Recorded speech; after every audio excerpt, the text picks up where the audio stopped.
Your car's fuel injectors are probably filthy right now and killing your engine's performance. Here's how to clean them properly and save hundreds in repair costs. First, grab a fuel injector cleaning kit with PEA fluid.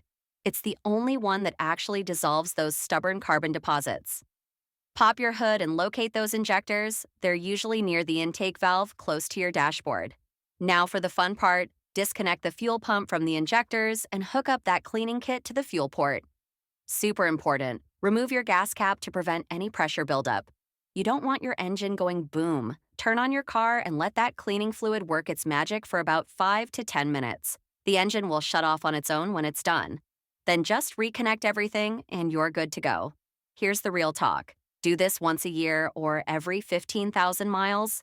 Skip it and those deposits will harden like concrete, destroying your engine's performance and burning through your wallet.